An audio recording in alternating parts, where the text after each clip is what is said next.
Hello. Ce matin, je pense à des... Enfin voilà, j'ai envie de te partager quelque chose sur la grande illusion collective. La première, c'est que... ça tourne autour du sacrifice. La première, c'est qu'on a remplacé notre aspiration légitime d'être humain, notre aspiration à être heureux, à rechercher l'épanouissement et l'expression, par une obsession d'avoir, et donc d'avoir de l'argent. Du coup, tes désirs sont colonisés par les stratégies de vente de la société de consommation. Toutes les stratégies marketing, publicitaires, etc., qu'elle déploie pour vendre plus. Du coup, tu confonds ton bonheur avec ce qui s'achète. Et tu ne fais plus la différence entre tous les désirs préfabriqués et tes vrais besoins. Conséquence, il te faut de l'argent. Le bonheur passe au second plan. S'il existe encore d'ailleurs. Et encore, si tu es riche. Quand tu seras riche, ça dépend. Le deuxième tour de passe-passe, c'est il faut en chier beaucoup pour gagner de l'argent. Et ça fait quelques millénaires. C'est l'histoire de toute peine mérite salaire.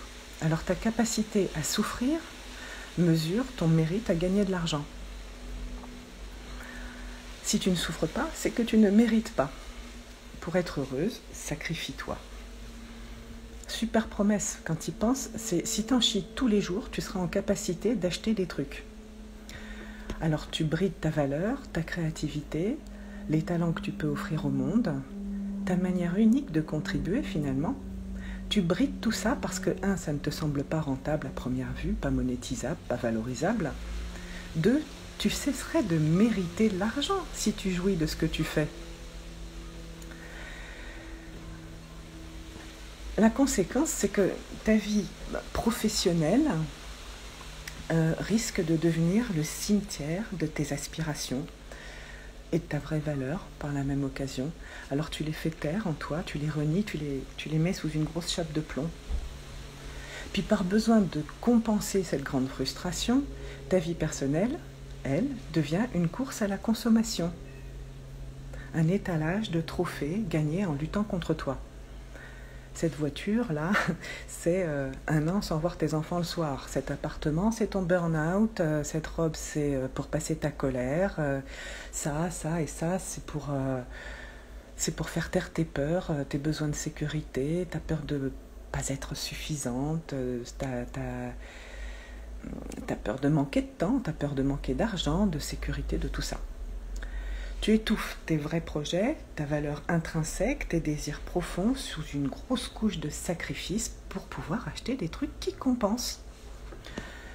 Yeeha! Tu ne trouves pas que ça tourne pas rond, tout ça?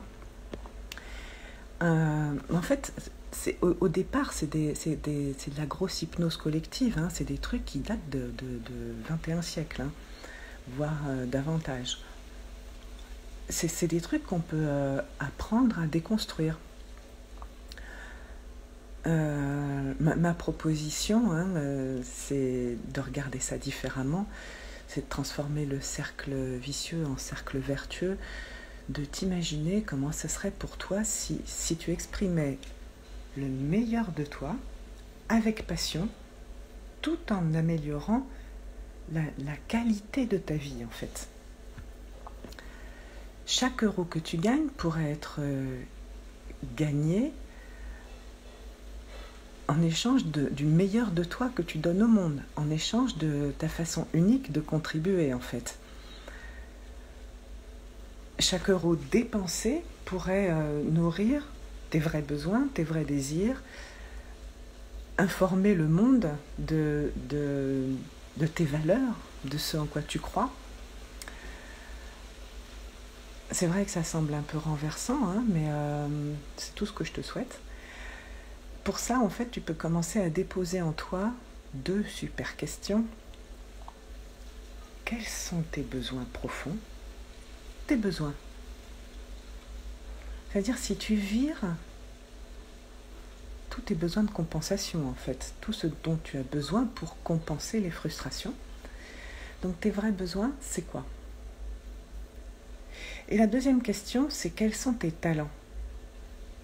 Ce que tu ferais, peu importe le résultat finalement, ce que tu ferais par passion, par plaisir de le faire, par bonheur de le faire. Ce que tu as vraiment envie de donner au monde, ta façon de contribuer à toi.